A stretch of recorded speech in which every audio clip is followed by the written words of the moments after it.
오늘은 2022년 7월 11일 성 베네딕토 아바스 기념일입니다. 성부와 성자와 성령의 이름으로 아멘.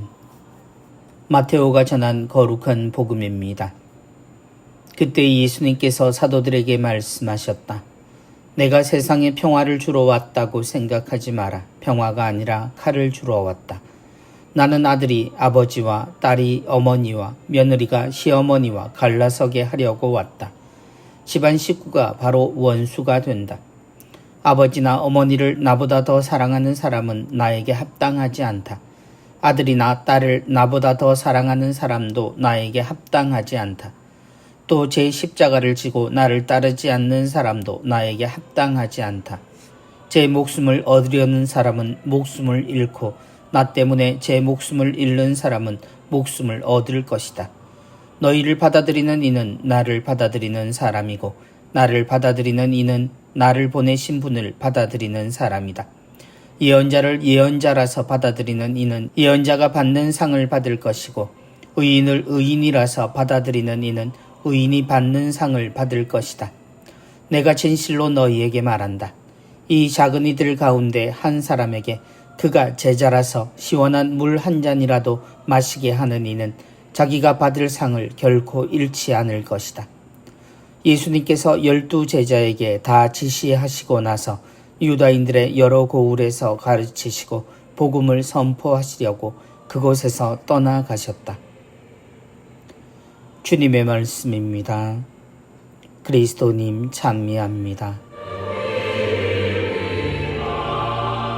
평화가 아니라 칼을 주러 왔다. 사랑을 이야기하는 우리가 칼이란 무서운 표현을 하는 것이 어울리지 않는다고 생각할 수 있습니다. 사랑은 모든 것을 품어주고 또 용서하고 인내하고 희생하는 가치로 여기기 때문에 분열을 생각하기란 쉬운 일은 아닙니다.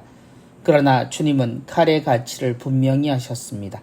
그렇다면 우리가 사랑으로 분열이 일어나는 상황을 생각해 보지 않을 수 없게 됩니다. 내가 세상에 평화를 주러 왔다고 생각하지 마라. 사실 우리는 우리가 가진 가치가 분열의 이유가 되고 있음을 곳곳에서 보고 있습니다. 우선 이 사랑이라는 가치가 서로가 서로를 사랑하는 가치가 아닌 자신을 사랑하는 것을 우선으로 하게 될 때 우리는 편향된 사랑의 가치가 일으키는 분열을 보게 됩니다. 자신만을 사랑하며 살던 이들에게 참 사랑이 끼어들면 이 분열은 일어납니다. 서로의 사랑을 비교하는 이에게 한 방향을 향한 일방적인 사랑은 감당하기 힘든 심리적 부담이 되기도 하고 결국 한쪽에게 변화를 요구하게 됩니다. 집안 식구가 바로 원수가 된다. 서로의 뜻이 대치될 때 다툼이 일어납니다. 서로의 뜻이 다른 것을 넘어 이기적인 공동체 안에 사랑이란 가치는 분열의 시작이 됩니다. 이기적인 공동체에 당연히 가져야 할 몫을 내어놓는 사랑의 행동은 공동체에 손해를 끼치게 마련이고 그런 분열을 허용할 이들은 별로 없습니다.